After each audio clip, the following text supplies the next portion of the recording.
და დაპირისპირება მიხეილ კალანდიას პროცესზე, რაც ჩვენება მისცა სასამართლოს პროკურატურის ყოფილი მაღალჩინოსნის შვილმა. სახელმწიფოს მიტაცება და ძალაუფლების კონცენტრაცია კორუფციის აღქმის ინდექსში საქართველოს მდგომარეობა გაუარესდა. მოგესალმებით, ეთერშია მთავარი 3-ზე, მე ქეთი გვაჭანტირაძე ვარ. ხმაური და დაპირისპირება ხორავას ქუჩის საქმეზე ბრალდებული მიხეილ კალანდიას პროცესზე. დავით სარალიძის ყოლობის საქმეზე სასამართლოს ჩვენება დღეს პროკურატურის ყოფილი მაღალჩინოსნის მირზა სუბელიანის შვილმა მისცა. მან ღიად პირველად ისაუბრა ეგრეთ წოდებული საპირფარეშოს ეპიზოდზე და მოყვა რა იყო სისხლიანი დაპირისპირების წინაპირობა. სწორედ მის ამჩვენებას მოყვა ზაზა სარალიძის გაღიზიანება, მოყული დავით სარალიძის მამამ სხდომათა დარბაზი დატოვა, რის შემდეგაც ხმაური უკვე დარბაზ გარეთ გაგრძელდა. ქეთა ციცქიშვილი შემოგვიერთდება პირდაპირ ეთერში და დეტალებს უკვე ის მოგვიყვება, გისმენთ ქეთა. ამ წუთებში ქეთის სასამართლოში სიმშვიდეა, თუმცა ემოციური ფონის გათვალისწინებით სულ თოზაყნის წინ აქ პროცესიც და შემდეგ უკვე სასამართლოს შენობაშიც იყო დაძაბულობა, რადგან მიხეილ კალანდიას პროცესს ესწრება როგორც დაზარალებული ზაზა სარალიძე, ასევე რა თქმა უნდა ბრალდებულის ოჯახის წევრებიც. დღეს კი არის პირველი პროცესი, რომელიც არის მედიისთვის და საზოგადოებისთვის ღია და სადაც ჩვენ შეგვიძლია მოვისმინოთ დეტალები, რა მოხდა 2017 წლის 1 დეკემბერს ჯერ 51 საჯარო სკოლაში და შემდეგ უკვე ხორავას ქუჩაზე ჩვენებას აძლევს მირზა სუბელიანის შვილი ალექსანდრე სუბელიანი. ის არასრულწლოვანია, თუმცა რადგანაც სასამართლო პროცესი არის გახსნილი, შესაბამისად ჩვენ გვაქვს უფლება მისი ვინაობის დასახელების. მან როდესაც ის ყვებოდა ეგრეთ წოდებული საპირფარეშოს ეპიზოდს და ყვებოდა რა იყო წინაპირობა იმ სისხლიანი გარჩევის, რომელიც ხორავას ქუჩაზე მოხდა და რომელსაც ორი არასრულწლოვანი სიცოცხლე შეეწირა, ამას მოყვა ზაზა სარალიძის გაბრაზება. მან პროტესტის ნიშნად ხმაურით დატოვა სხდომათა დარბაზი. უკვე მის შეურაცხყოფელ განცხადებებს შეიძლება ითქვას მოყვა უკვე აგრესია კალანდიების ოჯახის მხრიდან. მაგის მე სკოლაში არხი არ მოხდარა. შენ რა ვთქვი, მარტო უნდა მოსულიყო მიხეილ კალანდია შენი წარმოდგენით თუ სხვა პირობთან განსხვავებული იყო, როგორი შეთანხმება იყო შენსა და შენ ზეიდანის შორის? შეთანხმება. საყვარელი მოჭედით ჩვენერა. დანარჩენი შენი მარტო ნახოთ. ფორვაჭარი დედა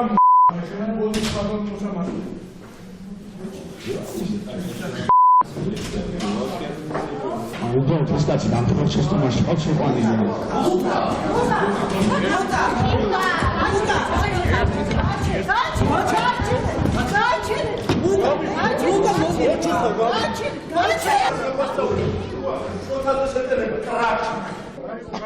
ხურვაჭარი რო უძახე, სულს თავისუფლის სულს ყიდის ყოველ დღე. მაგის ახვარი დედა მე. აი ესე გადაერთით პირას ხურვაჭარი დედა მოხდა მაგის. მოიგინები გაწო, გაიყვანე ჩარე. ყოველ დღე ვიუწმეს გადაუხდის. თავის ტარაკსაც იმას აძლევს. ეხლა დადის და სპექტაკლებს მიწევს უმიწოდა. რაღაცები ხელები მიბრახუნა, ხელები უბრახუნოს დედამის და მაგის შთამომა ვარ. ახვარი კაცი. შენ შორის და მაგას შორის კონფლიქტი როგორ შეიძლება მოხდეს მაგის ახვარი დედა. მაგას მე კაცად ართულივე.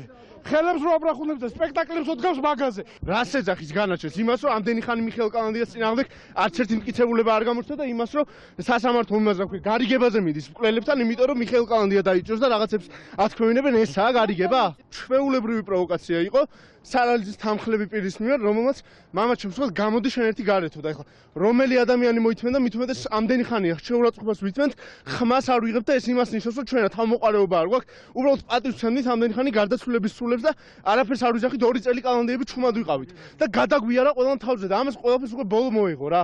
დღეიდან აი ნახეთ როგორ აფეთქდა ყველაფერი, დღეიდან აი ყველას გაეცემა თავის პასუხი როგორც საჭიროა.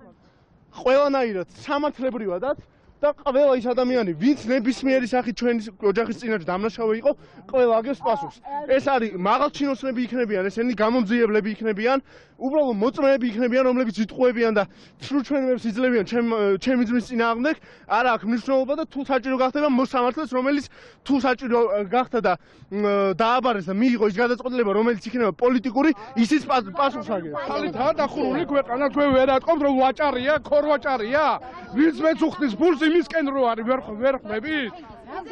თქვენი გაღიზიანება და ხელების მაგის ბრაღმა და უმიწევს როგორც გითხარით დღეს პირველად მისცა ღია პროცესი ამ საქმის ერთ-ერთმა მთავარმა მოწმემ მირზა სუბელიანის შვილმა ალექსანდრე სუბელიანმა ჩვენება მან დეტალურად მოყვა რა ხდებოდა 51 სკოლაში საპირფარეშოში ის ყვება რომ პირველად საპირფარეშოს ეპიზოდში დათუნა სარალიძე საერთოდ არ მონაწილეობდა იქ იყვნენ ის მისი მეგობარი თემო ჩოგოვაძე ასევე დათა ნიკოლაიშვილი და დაჩი ღლონტი იარაღის სათამაშო იარაღის გასროლა მოხდა სწორედ დაჩი ღლონტის მხრიდან რასაც მოხდა ამ ადამიანებს შორის, ამ ბავშვებს შორის დაპირისპირება და ის გაგრძელდა შემდეგ შესვენებაზეც, როდესაც უკვე საქმეში ჩაერივნენ დაჩი ღლონტის კლასელები, მათ შორის დავით სარალიძეც.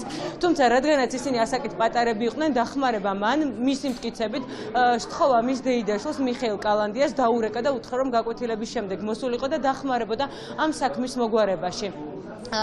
ასევე ალექსანდრე სუბელიანი ყვება იმასაც რომ როდესაც სკოლასთან მიხეილ კალანდიასთან ერთად რამდენიმე ადამიანი მივიდა, მათ შორის ბარბაკაძეს და ჯანაშიას ახსენებს, შემდეგ უკვე გადაინაცვლეს ხორავას ქუჩაზე და იმის მიუხედავად, რომ იქ შერიგებით დასრულდა, ასე ვთქვათ, მათი ეს დაპირისპირება, ბოლოს დათუნა სარალიძისა და გიორგი ჯანაშიას შორის პატარა დაპირისპირებამ წარმოშვა ის კონფლიქტი, რასაც უკვე შემდეგ ცივი იარაღებით მოყვა დაპირისპირება და ორი ბავშვის სიკვდილი. აჩემბობა ნიკოლაიშვილმა რა უთხრეს შენს მეგობარ ჩოგოვაძეს შემოყვების საფრთხეში შენთან საქმე გვაქვს. მოდებულია შევყევი ნადროსაც რაღაც სიტყვაში შელაპარაკება მოვიდა მოგვივიდა. შემდგომ დაჩმარისროლა იარაღი მიუხედავად ჩემი თხოვნისა მისი მიმართულებით უბრალოდ ისროლა და მე ვთხოვე რომ ამდა მე გავდით მე და დაჩი უკვე ცალკე სასაუბროდ და კითხა ესეთი რაღაც რომ ფოქთხოვი არის სულ და რატო ისროლებო და მაგან მიმართა რომ შენთვის სამშრალობა აქვს ხო არ გვისურვე თქვენთვის რომ უბრალოდ ისროლეთ მაგის მერე ჩვენ უბრალოდ ხელი ჩამოვართვით და მე და დაჩვიდე ხოლო ჩოგოვაძე და ნიკოლაიშვილი რა საკეთებდნენ აი ამ დროს ჩვენ გავედით მე და დაჩი სასაუბროდ თემო და დათა ცალკე წავიდნენ სასაუბროდ მეორე სართულზე რა ხდებოდა მეთქი და მითხრა რომ სწორი იყავი რომ მითხრა რომ წამოეხა ტუალეტშიო ტუალეტშივე გავარკვიოთო და მე არ გავყევია და ამ დროს უკვე ვეუბნები რომ კარგი არ ნერვიულო მეთქი მიკას ხო იცნობ მეთქი ჩემი დეიდაშვილი როა თქო კი ვიცნობ და მიკა მეგობრობს ამას მეგობრებთან მეთქი და დაურეკავ ხა ვეტყვი რომ მოვიდეს სკოლის მერე თქო შენ კიდე არ შეყვანეთ ტუალეტში კიდეც თუ გთხოვეს თქო ნაშები სკოლის ხალხი მიხეილ კალანდიას მე ისე დავიშალე წარი დაირეკა მიკას დავილაპარაკე და უთხარეს რომ რაღაც შელაპარაკება მოგვივიდა მეთქი მე-11 კლასელებთან შენი მეგობრების მეგობრები არიან მეთქი და თუ შეძლებ მოსვლას მოდით ხო ეს სულ რამდენიმე წუთის წინ დასრულდა პროცესი, რომელიც როგორც გითხარით, ერთადერთი იყო, სადაც ჩვენ მედიას ჰქონდა საშუალება მოგვესმინა დეტალურად რა მოხდა 2017 წლის 1 დეკემბერს, ჯერ სკოლაში და შემდეგ ხორავას ქუჩაზე ჩვენებას აძლევდა მირზა სუბელიანის პროკურატურის ყოფილი მაღალჩინოსნის შვილი ალექსანდრე სუბელიანი, რომელიც დეტალურად ყოფა მომხდარს და ასევე ამავე ჩვენებაში განმარტავს იმას, რომ მისი დეიდაშვილი მიხეილ კალანდი არის უდანაშაულო, მას დავით სარალიძისთვის დანა არ დაურტყამს და დავით სარალიძის მკვლელობაში ის ბრალდებული არ არის შეგახსენებთ რომ სწორედ მიხეილ კალანდიას სისხლის სამართლის საქმეზე იკითხებოდა ალექსანდრე სუბელიანი მოწმეთ. ქეთაციცკიშვილი საუბრობდა პირდაპირ ეთერში საქალაქო სასამართლოდან. საქართველოს კათოლიკოს პატრიარქი მკურნალობას ბათუმში კლინიკა მედინაში გადის, მან გეგმიური სამედიცინო გამოკვლევა უნდა ჩაიტანოს. დეკანოს მამა იოანეს ინფორმაციით პატრიარქის ჯანმრთელობის მდგომარეობა სტაბილურია, მას მხოლოდ გეგმიური შემოწმება უწევს და რადგან რამდენიმე დღეა ის ბათუმში იმყოფება, სამედიცინო გამოკვლევასაც სწორედ ბათუმში გაივლის. ეს არის გეგმიური კვლევა პატრიარქის ჯანმრთელობასთან დაკავშირებით. 2018 წლის შემდგომ მას არ ჩაუტარებია კვლევა და ეხლა გადაწყვიტა რომ გამოიკვლიოს თავის ჯანმრთელობა. რაიმე მდგომარეობა დაზიანებული მის ჯანმრთელობის არ გახლავთ, ჩვეულებრივად თავს კარგად გრძნობს, უბრალოდ ეს არის გეგმიური კვლევა. და რატო გადაწყვიტა ბათუმში? რადგანაც აქ იმყოფება ამჟამად, ბათუმში არის შემოგზავნებული, გადაწყვიტა რომ ბათუმშივე მიიღოს ანალიზებზე პასუხები.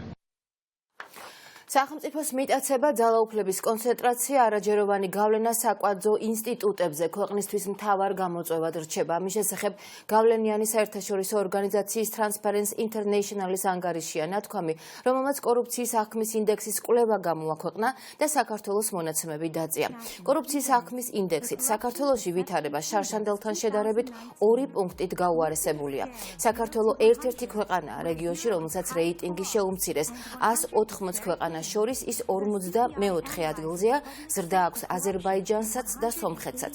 განმარტება გამჭვირვალობა საქართველოს ოფისში გაკეთა ორგანიზაცია ხელისუფლებას მოუწოდებს რამდენიმე მიმართულებით კონკრეტული ნაბიჯები გადადგას. ნინო სამყურაშვილი გვერდება ახლა ამ თემით პირდაპირ ეთერში გისმენთ ნინო.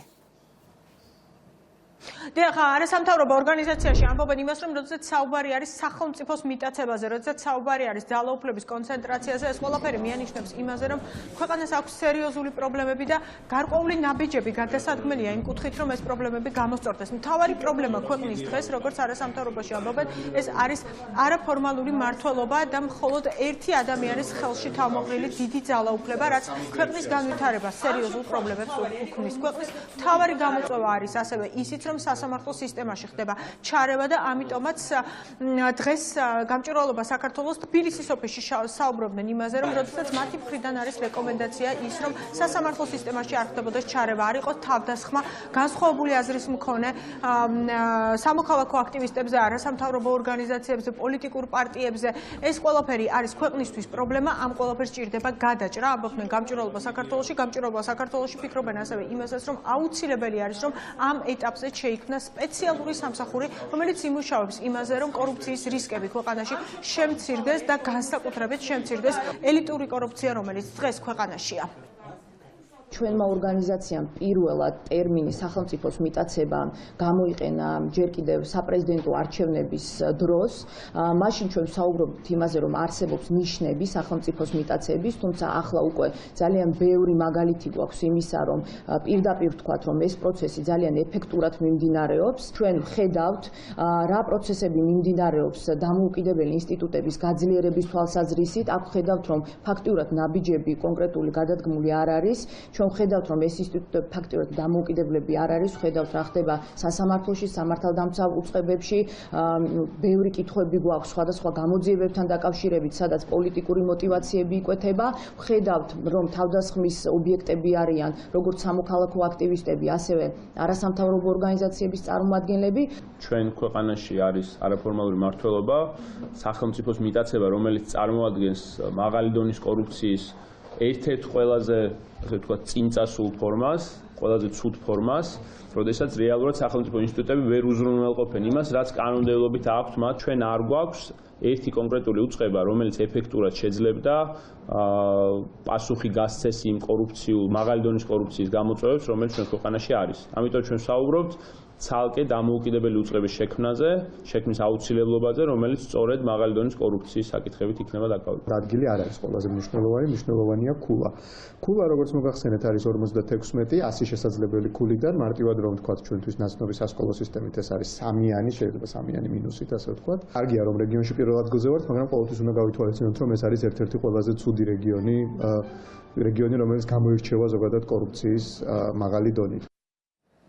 ხელისუფლების ოპონენტები კი ამბობენ იმას, რომ როდესაც საუბარი არის ისეთი გავლენიანი საერთაშორისო ორგანიზაციის კვლევაში, როგორც არის Transparency International, ეს ყველაფერი მიანიშნებს იმას, რომ ქვეყანას აქვს სერიოზული პრობლემები და როდესაც ოპოზიცია ამბობს, რომ როდესაც ჩვენ ვსაუბრობდითო იმაზე, რომ ქვეყანაში იყო მართლაც არაფორმალური მმართველობა, რომ იყო სახელმწიფო მიტაცებული, თუნდაც რამდენიმე წლის წინ ოპოზიციაში ამბობენ, რომ ამ ყველაფრის მიმართ სკეპტიკური დამოკიდებულება იყო პარტნიორების მხრიდან, ახლა კი პარტნიორები თავად ალაპარაკდნენ ამ ყველაფერზე, რადგანაც უკვე ეს არის ღიად შესამჩნევი, რომ საქართველოში მხოლოდ ძალაუფლება მხოლოდ ერთი ადამიანის ხელშია და გადაწყვეტილებებს მხოლოდ ის იღებს და ეს ყველაფერი, რა თქმა უნდა, აისახება კიდეც ქვეყნის დემოკრატიაზე და სამომავლო განვითარებაზე. ამბობენ ოპოზიციაში, რაც შეეხება უმრავლესობის წევრებს, უმრავლესობის წევრები ტრადიციულად მიანიშნებენ იმაზე, რომ არ ხდება სწორად ინფორმაციის მიწოდება საერთაშორისო ორგანიზაციების მიმართ და რომ ხელისუფლება ყველაფერს აკეთებს იმისათვის, რომ ქვეყანაში კორუფცია იყოს აღმოფხრილი. გუშინ დემოკრატიის ინდექსი გაუარესდა დღეს კორუფციის ინდექსი, ყოველივე ეს ზრდის ქვეყანაში პოლიტიკურ რისკებს, აფრთხობს უცხოურ ინვესტორებს, ქვეყნის დოვლათის გადანაწილება ხდება კლანის მიერ და იწვევს სიღარიბეს და ქვეყანას არ აქვს ეკონომიკური პერსპექტივა. აი ეს არის ამ ორი ინდექსის შედეგი სამწუხაროდ, რაც აი 2 დღის განმავლობაში უკვე ჩვენ შევიტყვეთ. ქვეყანაში არ არსებობს სახელმწიფო. აი ეს არის ამ ინდექსის ერთ-ერთი მახასიათებელი, როდესაც ამბობენ, რომ ქვეყანა მიტაცებულია და საკონსტიტუციო ინსტიტუტები არ ფუნქციონირებენ კანონის შესაბამისად და არაფორმალური მმართველი მოაჯდა ფაქტობრივად ქვეყანას. ასეთ ვითარებაში შეუძლებელია, რომ სიღარიბე დაეძლიოს და ეკონომიკა განვითარდეს, ვინაიდან კორუფცია ეს ნიშნავს პრივილეგირებული ადამიანებისათვის სიმდიდრის დაგროვებას. კორუფცია ნიშნავს ქვეყნის განუვითარებლობას. ბოლო პერიოდში გახშირდა სხვადასხვა საერთაშორისო რეიტინგებში საქართველოსთვის უარყოფითი რეიტინგების მიცემა და ჩვენი უკუსვლა, რაც არის აბსოლუტურად ლოგიკური, იმიტომ რომ ის პრობლემა, რომელიც დღეს ჩვენ გვაქვს, სახელმწიფო არის მიტაცებული ერთი ადამიანის მიერ, არის არაფორმალური მმართველობა, რომელსაც აღარ უნდა უკვე დემოკრატიული ლეგიტიმაცია, უნდა რომ უმცირესობით მართოს ერთპიროვნულად.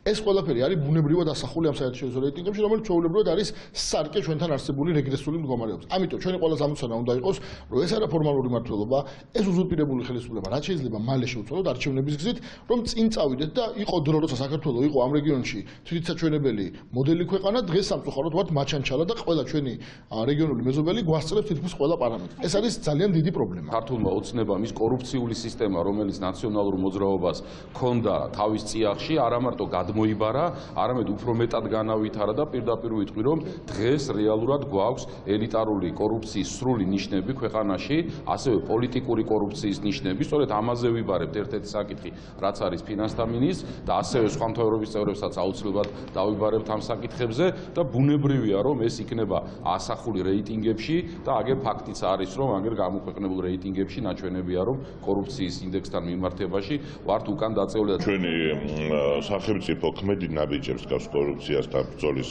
სფეროში და ეს არის ძალიან მნიშვნელოვანი. თუ ჩვენ უსაფრთხოების სამსახურის ბოლოდროინდელ ანგარიშებსაც გავეცნობით, ამ შემთხვევაში ნამდვილად ეფექტურად მიმდინარეობს თითოეული საქმიანობა, რაც მინიმუმამდე დაყვანასთან და აღმოფხვრასთან არის დაკავშირებული, ასე რომ ვფიქრობ, რომ ეს მომავალში გაგრძელდება და საზოგადოება კარგად ხედავს, რომ ხელშეუხებელი არავინ არ არის და ამ შემთხვევაში ვის კი გაბედავს და კორუფციულ გარიგებაში ან დანაშაულში იქნება ეჭვმიტანილი, იქნება კანონის სული. აბა რატომ დაიწია ბატონრატი ინდექსმა რატომ დაიწია? ჩვენ პოზიციას გეუბნებით.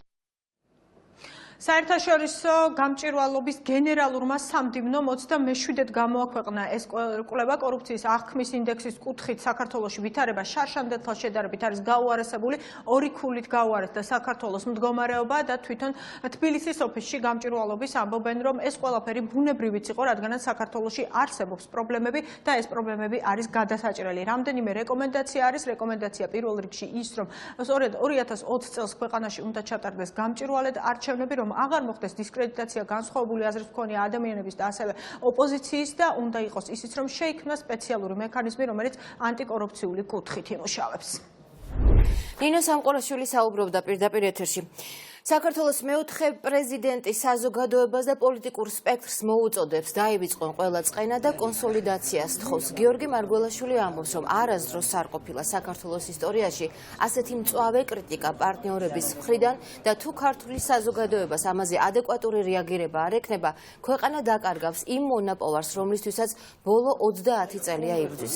გიორგი მარგველაშვილი საქართველოში არ იმყოფება, მთავართან კავშირზე ის უცხოეთიდან ცოტა ხნის წინ გამოვიდა. ნათია გოგსაძე ესაუბრა მას და ის შემოგვიერთდება ახლა პირდაპირ ეთერში. გისმენთ ნათია. გიორგი მარგველაშვილი საქართველოს მეოთხე პრეზიდენტი არსებულ ვითარებას ქვეყანაში ძალიან საგანგაშოს უწოდებს, ვინაიდან ის ამბობს, რომ პარტნიორების მხრიდან ასეთი დამოკიდებულება და ასეთი იმედგაცრუება საქართველოს მიმართ არასოდეს არ ახსოვს.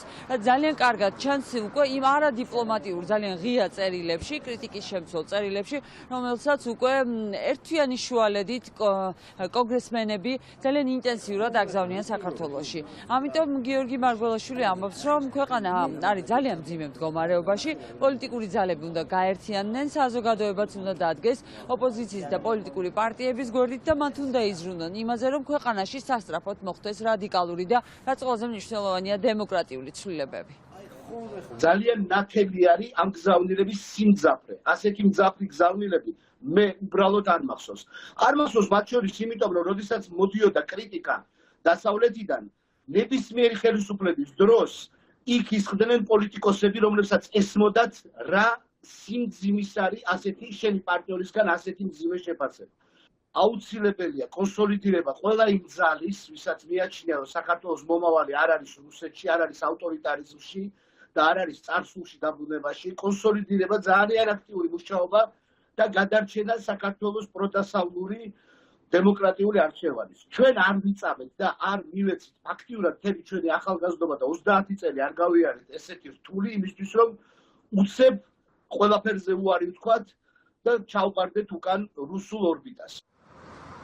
საქართველოს ყავს ძალიან ჩამორჩენილი და ოროსანი ხელისუფლება, რომელსაც თუკი ასეთი უხეშიანით არ ესაუბრები, ის უბრალოდ ვერაფერს გაიგებს, ამბობს ლევან ბერძენიშვილი და ამბობს, რომ სწორედ ამით არის გამოწვეული ასეთი მკაცრი ტექსტები, ასეთი ღია კრიტიკა და ასეთი მწვავე მოწოდებები საქართველოს ხელისუფლების მისამართით, ვინაიდან ის წერილები, რომლებიც მოდის შეერთებული შტატებიდან, დიპლომატიური ეტიკეტიდანაც კი არის ამოვარდნილი, იქ არც ერთი თავაზიანი ფრაზებიც კი არ წერია შესავალში დაწერილების დასასრულში, პირდაპირ არის ღია ტექსტები და ღია მოწოდებები და ხაზგასმული ყველა იმ პრობლემაზე, რომელიც აქვს დღეს ქვეყანას, ყველა იმ დაპირებაზე, რომელიც არ შეასრულა საქართველოს ხელისუფლებამ და რაც ყველაზე მნიშვნელოვანი და საგანგაშოა, ქართულ ოცნებას დღეს სტრატეგიული პარტნიორი რეგიონში რუსეთის მთავარ დასაყრდენად მოიაზრებს.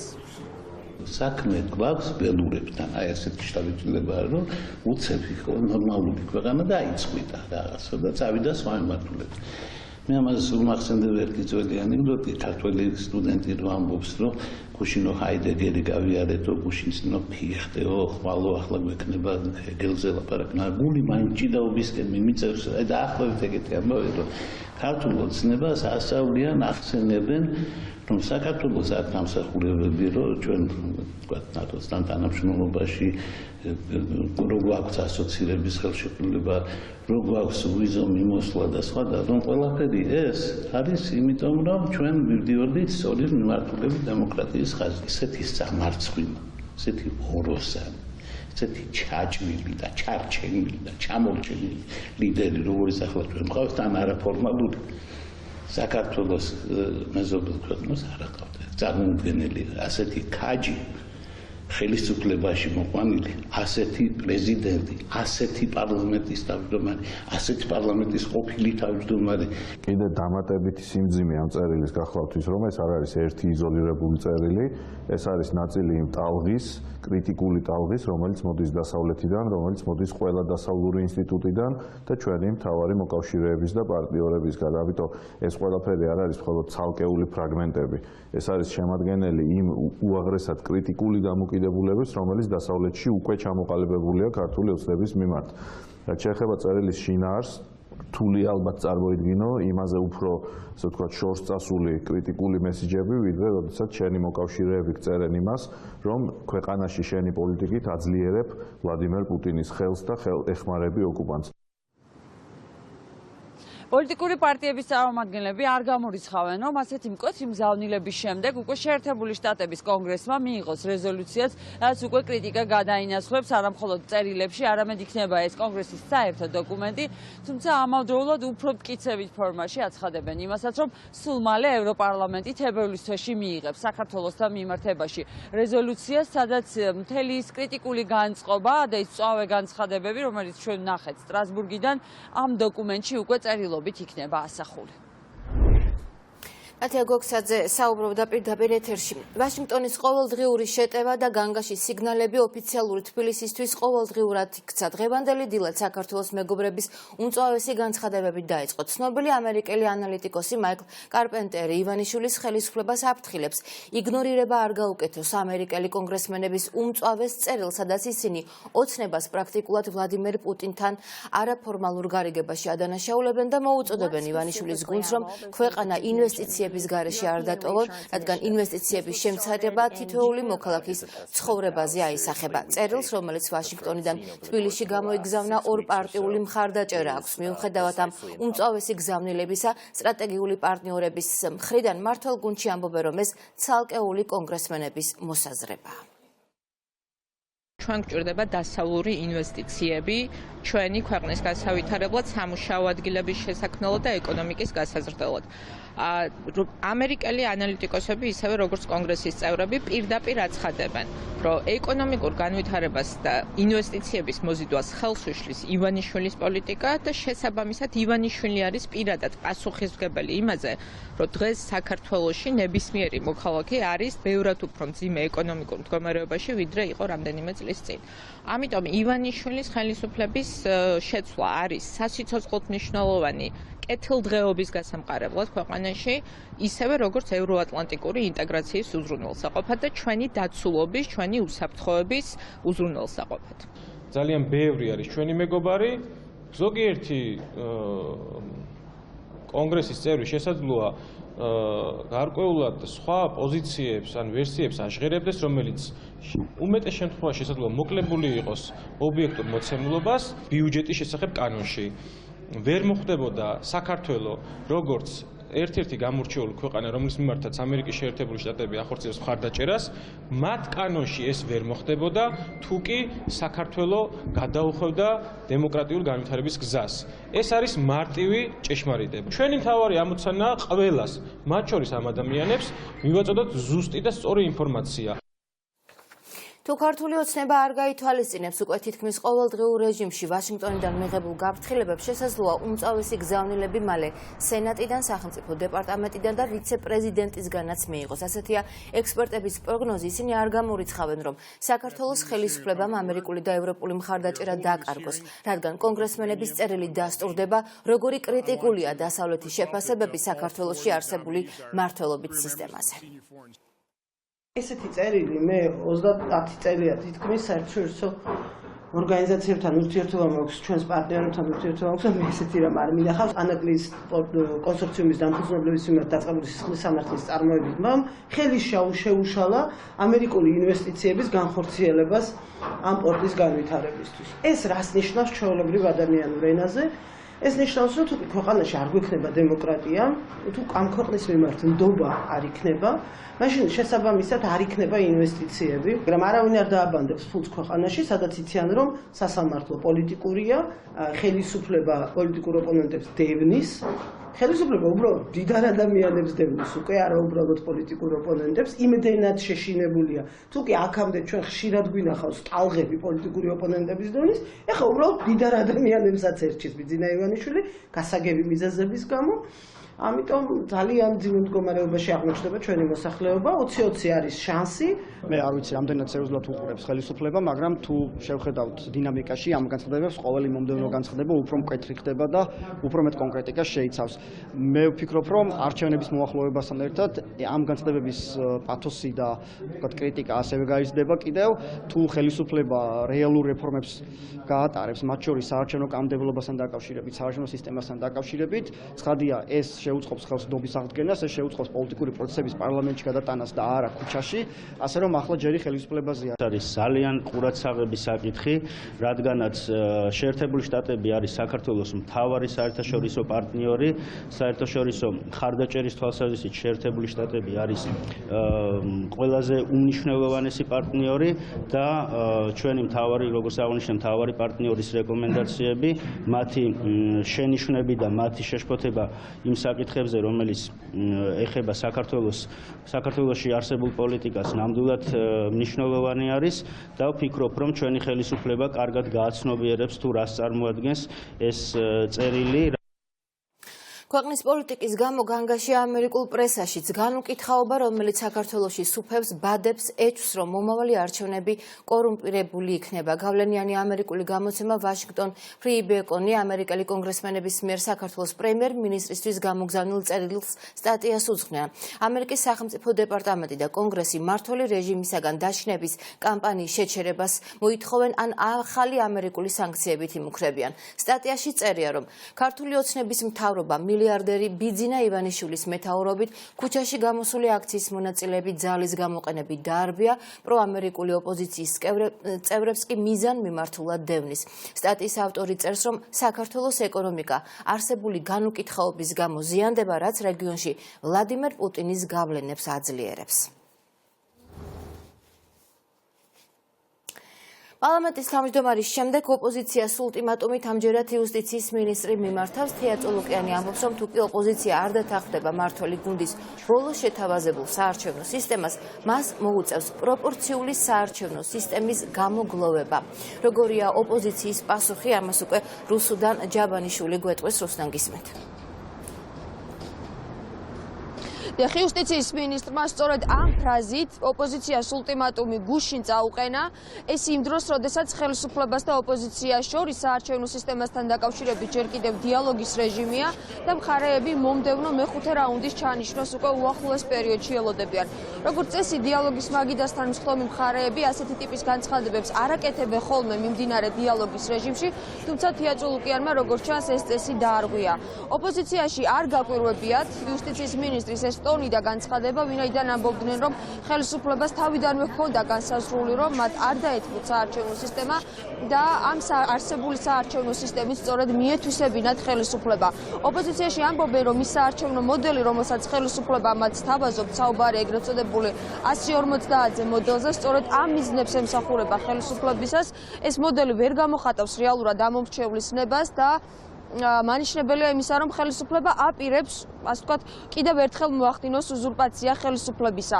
ოპოზიციაში ამბობენ, რომ ამ განცხადებების მიუხედავად ისინი არ ცვლიან საკუთარ გეგმებს, გააგრძელებენ საპროტესტო აქციებს და ამბობენ იმასაც, რომ თეატრულუკიანის ეს განცხადება ნათლად მიანიშნებს იმაზე, რომ ხელისუფლებას უკვე აღარ აინტერესებს არც საერთაშორისო პარტნიორების კრიტიკა და არც მოწოდებები დემოკრატიულად არჩევნების ჩატარებასთან დაკავშირებით.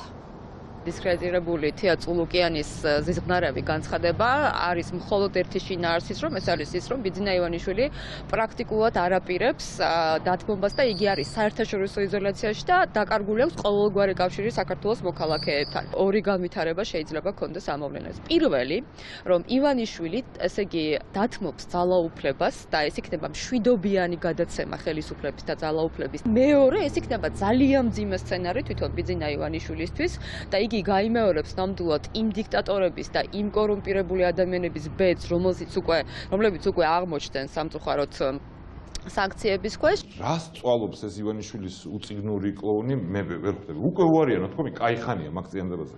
და ეს აგზელებს, რომ თუ იტყვიან რა, ეჭიდება იმედს, რომ შეიძლება დავთანხმდეთ 150-ზე წინდებაზე. ამ უწიგნურ კლოუნმა უკვე უნდა იცოდეს პასუხი ოპოზიციამ, გასცა პასუხი მაშინვე. ეს აბსოლუტურად მიუღებელია და არა ჩვენი ხუშტურის გამო, არამედ მარტივი რამის გამო, რაც საზოგადოებას ესმის. ნებისმიერი სისტემა, სადაც შეგიძლია მესამედზე ნაკლებით, ანუ სამი კაციდან ერთი რო გაძლევს ხმას, ან ნაკლები, ანუ 10-დან 3-ზე ნაკლები, ისე მოიპო უმრავლესობა, საზოგადოებისთვის მიუღებელია დღეს და ხვალაც. ამიტომ გამოიგლოვოს რაც უნდა ის. თეატრულუკიანი გამოირჩევა თავისი ყელმოღერებული და ესეთი არაადეკვატური განცხადებებით, მაგრამ მე რა მინდა იცით თქვა, რომ 2020 წლის ოქტომბერში საპარლამენტო არჩევნები რო ჩატარდება, აი მამლის ყივილამდე სამჯერ კი არა 30 ჯერ უარყოფს ივანიშვილსაც და ქართულ ოცნებასაც პირველი თეატრულუკიანი. ამაში ვარ აბსოლუტურად დარწმუნებული. შეეხება მის განცხადებას, სერიოზულად არც კი უნდა მივიღოთ მისი ეს გამონათქვამები. როგორც ჩანს, ხელისუფლების გეგმა არის შემდეგი, რომ მათ გააკეთონ აქცენტი და აპელირება იმაზე, თითქოს საარჩევნო სისტემის ცვლილებას მოსახლეობა მხარს არ უჭერს და რომ ეს მოთხოვნა მხოლოდ ოპოზიციის დღის წესრიგიდან გამომდინარეობს. დღეს ფრაქცია ქართული ოცნების თავმჯდომარემაც სწორედ ეს თქვა, რომ ამ ინიციატივას ოპოზიციისას და მოთხოვნას უпростоრად არ აქვს საზოგადოების მხარდაჭერა, ამიტომ მან მოუწოდა და ურჩია ოპოზიციას, რომ გაიზიარონ იუსტიციის მინისტრის მოწოდება და დათანხმდნენ იმ წინადადებას, რომელსაც ხელისუფლებას თავაზობთ. ოპოზიციის ინტერესშიც უნდა იყოს ის, რომ შედგეს კონსენსუსი და წამოვიდნენ ის თქვა იმ წინადადებებზე, რომელიც იქნება ჩვენი სტუდია შეთავაზება. ოპოზიციური ძალების წარმომადგენლები თუ უფრო მეტად იქნებიან, ასე ვთქვათ, შეხედავენ რეალობას და უფრო მეტად აღიქვამენ იმას, რა პროცესების არის დღეს საქართველოში და რა განწყობა აქვს პირველ რიგში ჩვენ საზოგადოებას, თვითონ მათთვის იქნება ეს უკეთესი.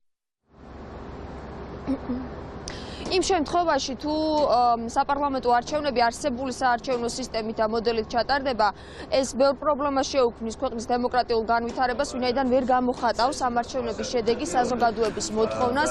ეს უკვე არის არასამთავრობო ორგანიზაციების ხელმძღვანელების შეფასება. მესამე სექტორში მიიჩნევენ, რომ აუცილებელია ხელისუფლება დათანხმდეს ოპოზიციის და საერთაშორისო საზოგადოების მოთხოვნასაც პრინციპში და გაიზიაროს ის წინადადება, ის მოდელი, ეგრეთ წოდებული გერმანული მოდელი, რომელსაც ოპოზიცია ხელისუფლებას თავაზობს. პროცესში ვფიქრობ, რომ ორივე მხარემ უნდა მოძებნოს გამოსავალი, როგორც ოპოზიციამ, ასევე პოზიციამ და რეალურად გადაწყვეტილება უნდა მიიღონ სამართლიანი საარჩევნო სისტემის სასარგებლოდ და არ უნდა გადააყოლონ პირადი ამბიციები და ქვეყანა არ უნდა გადაყვეს ამ პირად ამბიციებს. ამიტომაც ამ პროცესში მნიშვნელოვანია, რომ ორივე მხარეს ჰქონდეს დიალოგი, თუმცა ეს შეხვედრები მუდმივად ვერ გაგრძელდება. ცხადია, ისე შედიან და გამოდიან შეხვედრებზე, რაც შეაქვთ ის გამოაქვთ პრინციპში როგორც ოპოზიციას, ასევე მმართველ პარტიას. მე არ ვფიქრობ, რომ ეს ბოლო გაფრთხილება, მე ვამბობ, რომ არჩევნების მოახლეობასთან დაკავშირებით ეს განცდებები უფრო მწვავე გახდება. ის რომ აი მთავარი ადრესატი ზუსტად პოლიტიკური პარტიებია, ეს არის პრობლემა, იმიტომ რომ პროპორციულ სისტემაზე გადასვლა ეს არ არის მხოლოდ ოპოზიციური პარტიების ინტერესი, ეს არის ჩვენი ქვეყნის მთავარი ინტერესი იმისთვის, რომ ეს პოლარიზებული გარემო ჩვენ ქვეყანაში არ ქონდეს. ამიტომ ძალიან სამწუხარო არის, რომ მართველი პარტია ამას სერიოზულად არ განიხილავს. თეატრო ლუკიანი უშუალოდ არის ჩართული მოლაპარაკებების პროცესში, ამიტომ საგულისხმო იყო ნამდვილად მის მიერ გაკეთებული განცხადება და ულტიმატუმის წაყენება ოპოზიციისთვის. რამდენიმე დღის წინ ანალოგიური განცხადება გააკეთა პარლამენტის თავმჯდომარემაც. მათ თქვეს, რომ მათი მხრიდან ფაქტობრივად საკითხი არის კიდევ ერთხელ დახურული და რომ ერთადერთი შანსი, რაც ოპოზიციას რჩება საარჩევნო სისტემის ცვლილებასთან დაკავშირებით, არის იმ წინადადებაზე დათანხმება, რომელიც ხელისუფლებას სურს. რუსთან ჯაბანიშვილი საუბრობდა პირდაპირ ეთერში. გრიპის ვირუსის კიდევ ერთი მსხვერპლის სამეგრელოში ვირუსით 22 წლის გოგო დაიღუპა. მისი მდგომარეობა მოულოდნელად დამძიმდა, რის გამოც ექიმებმა პაციენტის გადარჩენა ვერ შეძლეს. ორი შვილის დედა თავდაპირველად ზუგდიდის რეფერალურ საავადმყოფოში გადაიყვანეს. ამის შემდეგ მისი მდგომარეობა დამძიმდა და საჭირო გახდა ქუთაისში ჰოსპიტალიზაცია, თუმცა ოჯახის თხოვნით გოგონა თბილისში გადმოყავდათ, რა დროსაც ის გზაში გარდაიცვალა. ზუსტი პასუხი, რა ტიპის ვირუსით გახდა გარდაცვალების მიზეზი უცნობია. ახლობლების ინფორმაციით ექიმები დაინტერესდნენ, ქონდა თუ არა ახალგაზრდა გოგოს რაიმე სახით შეხება ჩინეთის მოქალაქეებთან ან ჩინურ მაღაზიებთან. იმათმა ვერ იცნესო ქონია ფილტვების ანთება თქვენთან სოფელშიო ქათმები გეყოლებათო ისაო საქონელი ღორი რაღაც მე უთხარი ქათმები გამიწყდა კარგ ახსნის წინ მეთქი და მე არ ამყავს მეთქი ერთი ძროხა მყავს მეთქი ვირუსია ანუ ვირუსი რატო არის ამაზე საუბარი რა მნიშვნელობა აქვს მეთქი ვირუსთან აგვაქვს რაღაცა საქმეო და მე უთხარი სავირუსოდ მე არაფერი არ ამყავს მეთქი ჯერ ერთი და მეორე თქვა კიდევ მეთქი რომ მე თვითონ მითხრა ვინმე იყო თქვენთან ან საზღვარგარეთიდან შემოსულიო ან ჩინელების მაღაზიები არისო ყველგანო ვინმესთან კონტაქტი ურთიერთობა ხო არ ქონიათო მე უთხარი არც არავინ არ არის აქ ახლომახლოში არ არის მაღაზიები ვირუსზე ჰქონდათ ეჭვი და ამიტომ იყო ამის ლაპარაკი ავადმყოფთან აღებულია ცხვირხახიდან ნაცხი ვირუსის იდენტიფიკაციის მიზნით თუმცა ახ არ კეთდება ეს ვირუსი ადრე კეთდებოდა კეთდება ვირუსის იდენტიფიკაცია, თუმცა არა ყველა პაციენტს, ვინაიდან აბსოლუტურად არ ცვლის მკურნალობის ტაქტიკას. გარდაცვალება როდის? გარდაცვალება მე პირადად გავიგე დღეს. და ვიყო თუ არა დაგვიანებული მომართვიანობა ამ შემთხვევაში? რამდენადაც ვიცი, ავადმყოფს მქონდა ერთკვირიანი ანამნეზი სიმპტომო კომპლექსის. ზუგდიდის რეფერალურ ჰოსპიტალიდან ვირუსული პნევმონიით პაციენტი შემოვიდა ჩვენს კლინიკაში აპარატური მხარდაჭერით, დაიწყო რადგან იყო ვირუსის საუბარი, ანტივირუსული თერაპია, ანტივირუსული კურნალობა, ანტიბიოტიკოთერაპია, რა თქმა უნდა, სრული სპექტრით. პაციენტი 22 წლამდე იმყოფებოდა ჩვენს კლინიკაში, უკიდურესი მძიმე მდგომარეობით და პაციენტი პატონების მოთხოვნის დაჟინებით გადაყვანილი იქნა თბილისის ჰოსპიტალში. რაზომებს მიიღებს ქვეყანა კორონავირუსის პრევენციის კუთხით და არსებობს თუ არა ამ ვირუსის გავრცელების საფრთხე, ამ საკითხზე დღეს ჯანდაცვის სამინისტროში შეხვედრა გაიმართა. ქვეყანა საინფორმაციო კამპანიის წარმოებას და ფლაიერების დამზადებას გეგმავს, რომელიც საზღვარზე განთავსდება. ჯანდაცვის სამინისტროში და დაავადებათა კონტროლის ცენტრში აცხადებენ, რომ ამ დროისთვის საქართველოში ვირუსის გავრცელების საფრთხე არ არსებობს, თუმცა სიმპტომების არსებობის შემთხვევაში თბილისში, ბათუმში, ქუთაისსა და ზუგდიდში ინფექციური საავადმყოფოები პაციენტების მისაღებად ემზადებიან. კორონავირუსის ძირითადი სიმპტომები არის ხველა, სუნთქვის გაძნელება და მაღალი ტემპერატურა. ჯერჯერობით საბოლოო გადაწყვეტილება ახალ სამოქმედო ეტაპებზე მიღებული არ არის, ანუ ვაგრძელებთ მუშაობას ჩვეულებრივ რეჟიმში, მდგომარეობა საყურადღებოა, თუმცა არა საგანგაშო. ამდენად ჩვენ დღეს აქცენტს ვაკეთებთ საინფორმაციო კამპანიის გაძლიერებაზე, როგორც მოგზაურებისთვის, ასევე ქვეყანაში შემოსული პირებისთვის. საქართველოს საზღვრებზე, როგორც სახმელეთო, ისე საჰაერო საზღვრებზე დაიდგმება ბანერები. ვეცდებით, რომ ის იყოს სამ ენაზე, ქართულ, ინგლისურ და ჩინურ ენაზე. უხანის ქალაქიდან და შესაბამისი პროვინციიდან ჩამოსული ადამიანები, ჩინელები თუ სხვა ეროვნების წარმომადგენლებს მიეცემათ ინფორმაცია, რომ თუ აქვთ ეს ჩამოთვლილი იქნება რა სიმპტომები, ვის უნდა მიმართონ, სად უნდა დარეკონ და ასე შემდეგ. კომიტეტმა ჩინეთისა და სხვა ქვეყნების მთავრობის მიერ მოწოდებული ინფორმაცია მოისმინა, სადაც ვირუსი დაფიქსირდა. ამ დროისთვის ჩინეთის მთავრობაც სწავლობს კონკრეტულ დეტალებს, რის გამოც დასკვნების გამოტანა ამ ეტაპზე შეუძლებელია. კომიტეტი დღეს კიდევ ერთხელ გამართავს კონკრეტულ დისკუსიას, რის შემდეგაც კონკრეტული დასკვნები გვექნება. ამ ეტაპზე საუკეთესო რეკომენდაცია ქვეყნებში მონიტორინგის ჩატარება იმისთვის, რომ სამედიცინო დაწესებულებები მზად იყვნენ ვირუსთან გასამკლავებლად, რაც მედიკოსების მომზადებასა და ლაბორატორიების რაოდენობის გაზრდას გულისხმობს. კორონავირუსმა წარსულში სერიოზული პრობლემები შექმნა, რაც პოტენციურად დიდ საფრთხეს წარმოადგენს.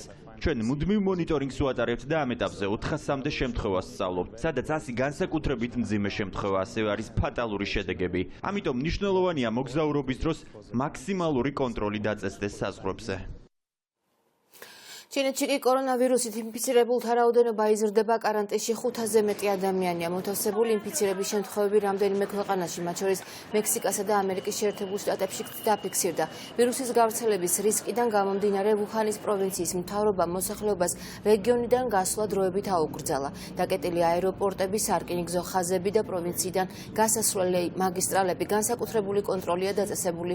ევროპის ქვეყნებში ჩინეთიდან ჩამოსული მგზავრების შემოწმება აეროპორტშივე ხდება. ცნობილია, რომ ვირუსი ადამიანიდან ადამიანზე სწრაფად გადადის და პნევმონიით რთულდება. ბოლო მონაცემებით ვირუსით 17 ადამიანი გარდაიცვალა.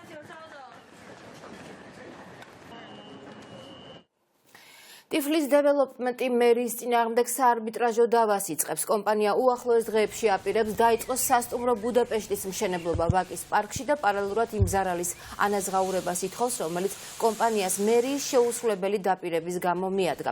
მერია კი არც ამჯერად აპირებს დაპირების შესრულებას და ამბობს, რომ სასტუმრო ბუდაპეშტი ვაკის პარკში არ აშენდება. მაკა ანდრონიკაშვილი მუშაობს ამ თემაზე და ის განაგზობს საუბარს გისმენთ მაგა.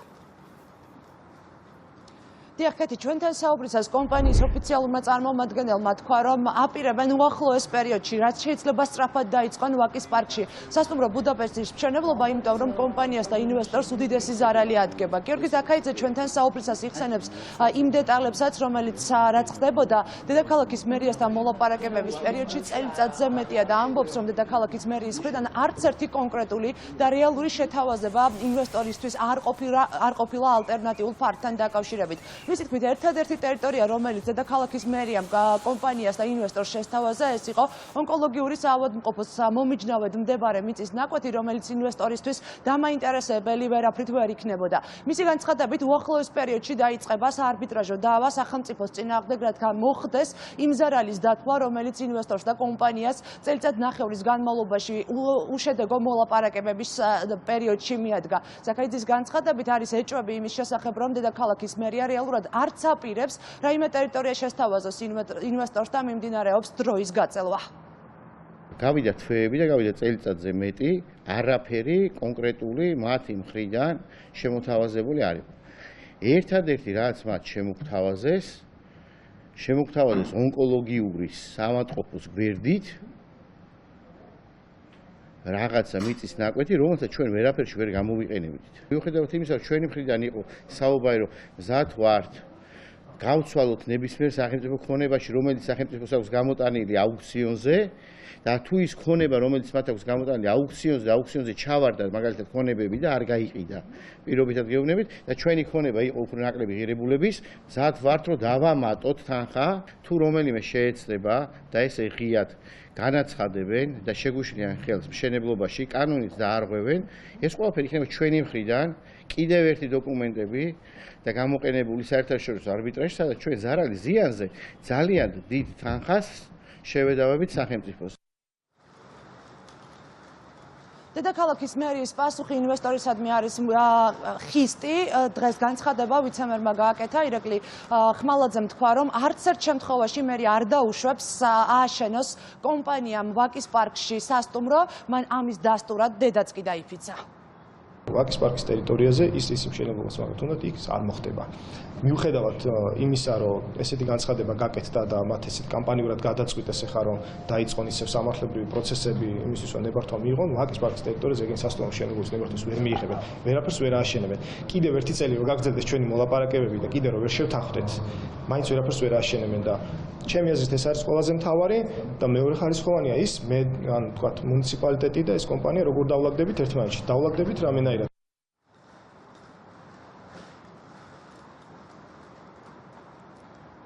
ფაქტი ერთია, რომ დედაქალაქის მერია პოზიციას არ ცვლის და ინვესტორს არ აძლევს უფლებას იმისას, რომ ვაკის პარკში ააშენოს კუთვნილ ტერიტორიაზე სასტუმრო. სასტუმროს ოფიციალური წარმომადგენლები კი ამბობენ, რომ დაიცავენ საკუთარ უფლებებს და უახლოეს პერიოდში დაიწყებენ მშენებლობას, თუნდაც ამ მშენებლობის ფიზიკურად დაცვა დასჭირდეთ. უცნობია, როგორ გაგრძელდება მოვლენები, განვითარდება მოვლენები და გაგრძელდება თუ არა რაიმე სახის მოლაპარაკებები დედაქალაქის მერიასა და ინვესტორს შორის, თუმცა ფაქტია, რომ ირღვევა როგორც ინვესტორის ამბობს მათი უფლება, რადგან არსებობს სააპელაციო სასამართლოს გადაწყვეტილება იმის შესახებ, რომ მათ აქვს მშენებლობის უფლება.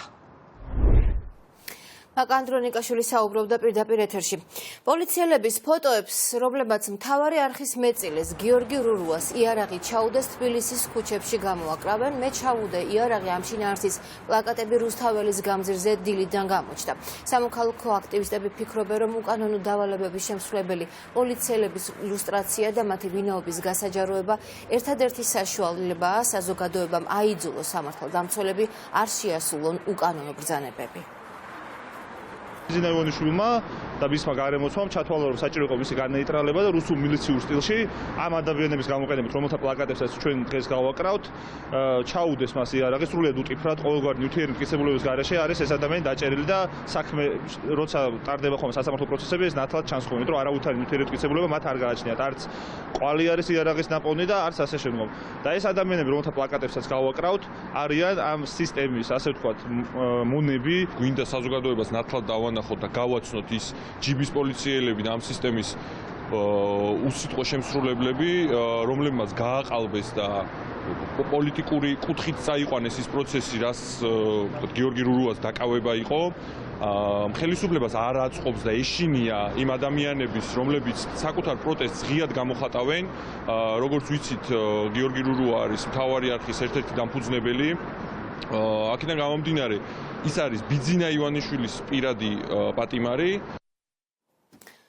საპროტესტო გამოსვლების ეპიცენტრში პარლამენტის წინ მდებარე ტერიტორიაზე სარემონტო სამუშაოები უწყვეტ რეჟიმში მიმდინარეობს. ტერიტორიაზე დაგებული ფილები თითქმის მთლიანად აყრელია. რუსთაველის გამზირზე მთავრობის მიერ დამონტაჟებული მწვანე ღობესთან გავლა პრაქტიკულად შეუძლებელია. სარემონტო სამუშაოები საპროტესტო წარწერების ფონზე მიმდინარეობს. როგორც გაირკვა კონტრაქტორ კომპანიას სულ რაღაც გუშინ აცნობეს იმის თაობაზე, რომ მათ უნდა დაეწყოთ საქმიანობა, ეს ნამდვილად არ ჯდება არანაირ ლოგიკაში.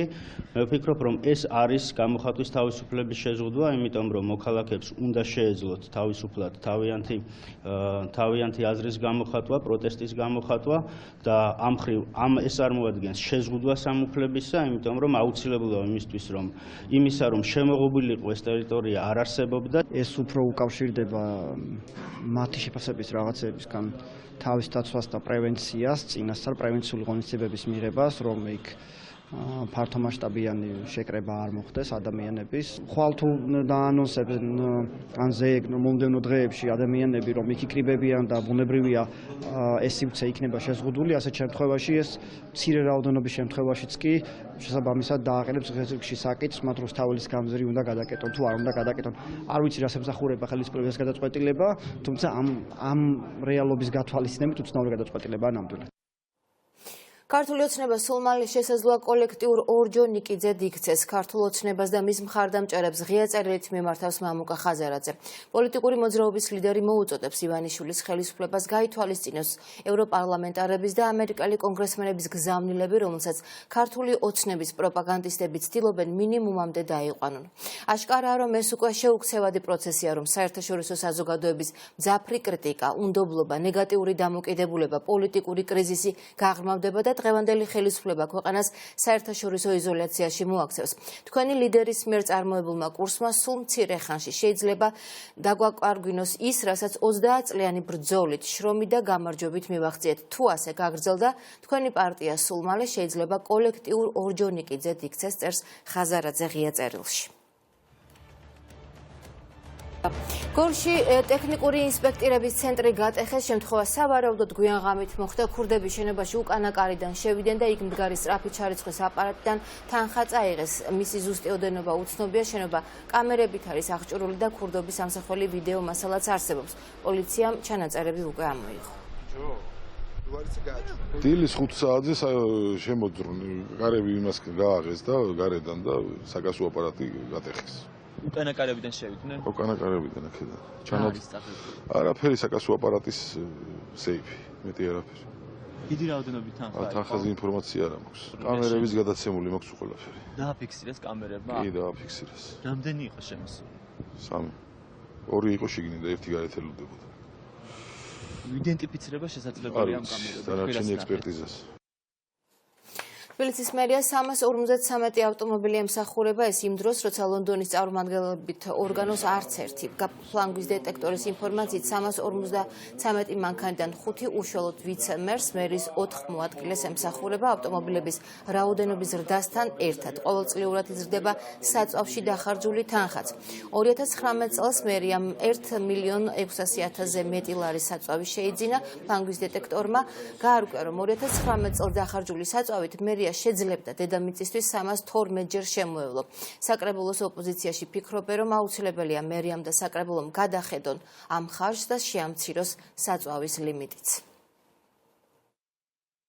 ზედამხედველობის სამსახური, რომ ჩვენ აღჭურვეთ ყველა ფუნქცია მოვალეობებით და ბუნებრივია აღჭურვეთ დამატებითი შესაძლებლობით, ეს არის ავტომობილების ყიდვა და თქვენ იცით, რომ ავტომობილები შევიდეთ. არა მხოლოდ ავტომობილები, არამედ რესურსი, მათ შორის ადამიანური რესურსების დავამატეთ და მომავალში სავარაუდოდ კიდევ გავზრდით, იმიტომ რომ საჭიროება არის ამის.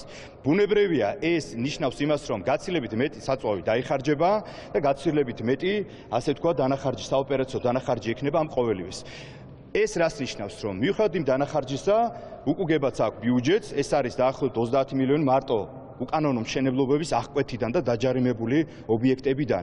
ამიტომ ჩვენ რო საუბრობთ გადაჭარბებულ შემოსავლებს, ეს მათ შორის არის ის შემოსავლები, რომელიც არის ქონებიდან შემოსავლელი, ეს არის მათ შორის ჯარიმებიდან შემოსავლელი, უკანონო და უნებართო მშენებლობიდან და შემდეგ. ბუნებრივია, ეს იწვევს ხარჯების ზრდას და ეს მომავალშიც გაიზრდება. ტყუილია, როცა საუბარია, რომ დედაქალაქის მერიას ემსახურება 353 ავტომობილი, ამ ავტომობილებში ნაგვის ავტომობილები ნამდვილად აღრთვებოდა. საკრებულოს თავმჯდომარის მოადგილე რო ხარ და რო ამბობს ოპოზიცია, რომ 353 ავტომობილი ემსახურება მერიას, როგორმე უნდა გაარკვიო, რომ ეს ამაში არ შედის ნაგვის ავტომობილები და სატრანსპორტო სამსახურის მაგალითად ავტობუსები, ხო? ეს ძალიან მარტივია. ეს 353 ავტომობილი არის ის, რომელიც მათ შორის თანამდებობრივად ემსახურება მათ საკრებულოს თავმჯდომარეს, მოადგილეებს, ფრაქციის ხელმძღვანელებს, იგივე მერს, მერის მოადგილეებს, საქალაქო სამსახურის უფროსებს, გამგებლებს, მათ მოადგილეებს და ასე შემდეგ. ეს არის ის ავტომობილები, რომლებსაც გამოიყენებენ პირადი ფუფუნებისთვის. უზენაესი სასამართლოს თავმჯდომარის მოვალეობის შემსრულებელი არ გამორიცხავს, რომ უზენაესი სასამართლოს თავმჯდომარე შალვა თადუმაძე გახდეს. ზია თოდუა ყოფილი გენერალური პროკურორის პიროვნულ და პროფესიულ თვისებებზე საუბრობს და ამბობს, რომ მოსამართლეობის კანდიდატებიდან შალვა თადუმაძე საუკეთესოა. იმ მოკლე დროში რაც ჩვენ გვქონდა ახლა ურთიერთობა ბატონ შალვას ვახასიათებთ საუკეთესო პროფესიონალად და ყველაზე მთავარი რაც თავმჯდომარეს უნდა გქონდეს ეს არის რომ მას შეუძლია ურთიერთობა დაამყაროს არის ძალიან გაწონასწორებული და თავისი საქმის კარგი მცოდნე. შეიძლება გახდეს თავმჯდომარე? არ შეიძლება. ვერ გეტყვი. მე არ გამგონია. გიგი უგულავასა და ალექსანდრე გოგოხიას სასამართლო პროცესზე გიგი უგულავას ნათესავი დაიკითხა, მან საკალათბურთო მატჩი გაიხსნა, სადაც ბრალდების მხარის მოწმე გიორგი კაპანაძე და გიგი უგულავა შეხვდნენ ერთმანეთს. პროცესს თავად უგულავა არ დასწრებია, შეგახსენებთ ალექსანდრე გოგოხიას და გიგი უგულავას ფულის გათეთრებას უკანონო შემოსავლის ლეგალიზაციას ედავებიან. მაშინ როდესაც დაცვის მხარემ უკვე წარმოადგინა ორი პირი, ვინც აბათილებს გიორგი კაპანაძის ჩვენებას და დაცვის მხარე კვლავ წარმოადგენს მტკიცებულებებს, რომელიც გააბათილებს გიორგი კაპანაძის ცრუ ჩვენებას, ამ საქმეზე გონივრულ სამართლიან პირობებში აუცილებლად მისაღები იქნება გამომართლებელი განაჩენი. წარდგენილ ბრალდების ეპიზოდებთან დაკავშირებით დაიწყოს არანაირი ინფორმაცია არ მიწოდებია სასამართლოსათვის და ადასტურა რომ ასეთი რამისთვის ასევე არ იყო ცნობილი. მან თქვა ერთადერთი რამ რომ ის ესწრებოდა საკალათბურთო მატჩს და ადასტურა ასევე რომ ამ მატჩზე გიორგი უგულავა და გიორგი კაპანაძე ერთად იყვნენ და არ გამორიცხა მათ შორის ისეთი საუბრის წარმართვა, რომელსაც ის ფიზიკურად ვერ მოისმენდა, იმიტომ რომ რეალურად ჩართული იყო საკალათბურთო მატჩში. გავრილოვის ღამის პატიმრების სასამართლო პროცესზე დღეს ბრალდების მხარის მოწმეები გამოკითხეს. სასამართლოს ჩვენება კიდევ ორმა პოლიციელმა მისცა. პროცესს დაკავებულები არ დასწრებიან. დღეს ცნობილი გახდა, რომ 20 ივნისის საქმეზე დაკავებულმა კახაბერ კუპრეიშვილმა შიმშილობა შეწყვიტა ჯანმრთელობის მდგომარეობის გაუარესების გამო. დაკავებულების ადვოკატები ამბობენ, რომ ბრალდებას არც ერთი მტკიცებულება არ აქვს და მოწმეები დაკავებულების ბრალეულობას ვერ ადასტურებენ. მომდევნო სხდომა ისევ ბრალდების მხარის მოწმეების დაკითხვით გაგრძელდება. ყველა პროცესზე ერთი და იგივე განცდა მაქვს მე ყველას წინააღმდეგ არაფრის მომცემი არ არის ეს პროცესები აი ეს არის ჩვეულებრივად დადგმული სპექტაკლი და ბოლო იციან რა უნდა გააკეთო ჩემი შვილის თუნდაც ბესიკთამლიანის თუნდაც ნებისმიერის განსაზღვრული აქვს უკვე იციან ესენი რისთვის არიან რისთვის ვიტანჯები მე დედა და რისთვის იტანჯება ჩემი შვილი ადვოკატს და კონკრეტების საშუალებას არ აძლევენ შეზღუდულია რომ კითხვა დაუსვას მოწმეს რომ რაღაც მომენტები გაარკვიოს და სიმართლე შეიტანოს დაკითხვის ოკრში ამას არავინ არ უარყოფდა ის რომ ფარს შეეხო ხელით ის რომ ფარის წართმევას სცადა ეს არ არის დანაშაული და ამისთვის მან ადმინისტრაციული წესით აგო პასუხი.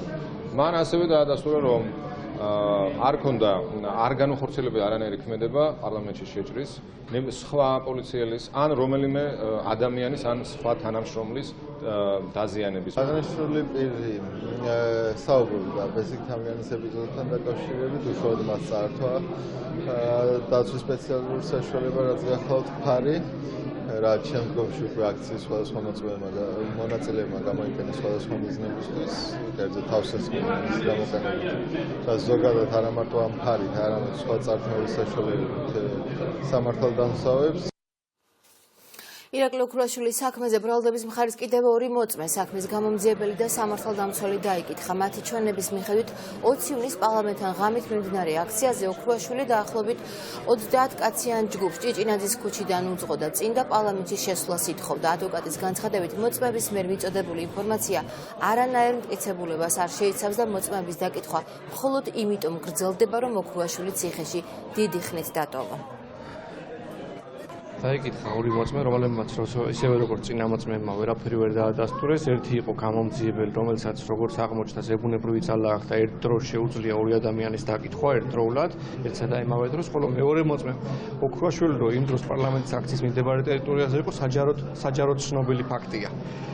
მაგრამ მისი მოწოდება ამ მოწმეს არ გაუგია და ვერც გაიგებდა, იმიტომ რომ ასეთ მონებაში ადგილი არ ქონია. სამართალდამცველი იქ იყო რომელმაც ნახა ოქრუაშვილი, მაგრამ ამ სამართალდამცველს არ უთქვია, რომ ოქრუაშვილმა რაიმე მოწოდება გააკეთა, ან რაიმე უმართო ქმედებას ჩადიოდა. ინფორმაცია ეხებოდა ირაკლი ოქრუაშვილის მისვლას პარლამენტის გვერდით შესასრულთან ჭიჭინაძის ქუჩაზე. მოწონე გამარტა რომ მასთან ერთად პარლამენტის შესვლას ითხოვდა დაახლოებით 30-40 კაცი, რომელსაც წინ მოუძღოდა ირაკლი ოქრაშვილი და ესაუბრებოდა რასთან დაკავშირებით მოწონე თავისთავად ვერ გაიგებდა, იმიტომ რომ საკმაოდ ვრცელი ტერიტორია და განვითარებული მოვლენებიდან გამომდინარე. ხელფასების გაზრდა, სამუშაო პირობების გაუმჯობესება, უქმე დღეებში დასვენება და ზეგანაკვეთური საათების ანაზღაურება. ამ მოთხოვნით ქუთაისში ქართული ინდური მეტალურგიული ქარხნის 200-მდე მუშა გაიფიცა. აქციის მონაწილეების თქმით, ისინი სამუშაო პროცესს იქამდე არ აღადგენენ, ვიდრე მათი მოთხოვნები არ დაკმაყოფილდება. ქარხნის ადმინისტრაციაში გაფიცულ მუშებს არ პასუხობენ.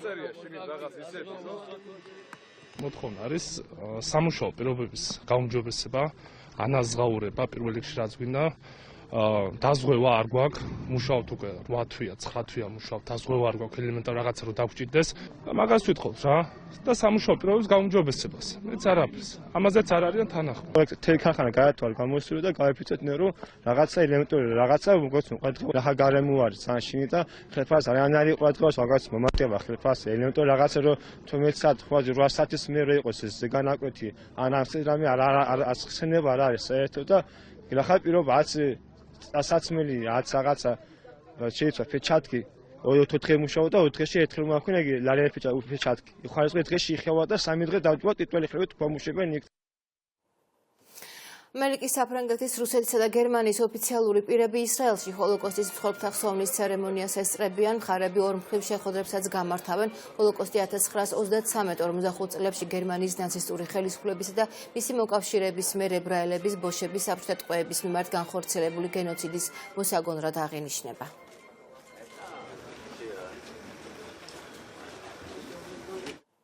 შვეიცარიაში დავოსის ფორუმის საწინააღმდეგო აქციაზე შეტაკება მოხდა. პროტესტის მონაწილე ასეულობით ადამიანი პოლიციამ რეზინის ტყვეები და წყლის ჭავლი დაარბია. ვრცელდება ინფორმაცია 3 ადამიანის დაკავების შესახებ, რამდენიმე დაშავებული კი საავადმყოფოშია გადაყვანილი. მომიტინგეები მსოფლიო ეკონომიკური ფორუმის მონაწილე ბიზნესისა და პოლიტიკურ ლიდერთა გამოსვლებს აპროტესტებენ. ისინი მათ კლიმატის ცვლილებების წინააღმდეგ უფრო ეფექტური ბრძოლისკენ მოუწოდებენ. ავსტრალიაში მცირე ზომის თვითმფრინავის ჩამოვარდნას 3 ადამიანი ამსხვერპლა. ინციდენტი დედაქალაქიდან რამდენიმე კილომეტრში ხანძრის ეპიცენტრში მოხდა. შემთხვევის შედეგად დაღუპულები შეერთებული შტატების მოქალაქეები არიან. 3-ვე მათგანი მეხანძრეა. ავსტრალიის ხელისუფლებას ისინი ხანძრის ჩაქრობაში ეხმარებოდნენ. ამ დრომდე ცეცხლის 60-მდე კერა კვლავ მძვიდვარებს. ძლიერი დაკვამლიანებისა და ცეცხლის გამო სიდნეისა და კანბერაში საგანგებო მდგომარეობა გამოცხადდა. ასეთი იყო ახალი ამბები ამ დროისთვის. მთავარი პირდაპირ ეთერში ეგვზე დაბრუნდება დროებით.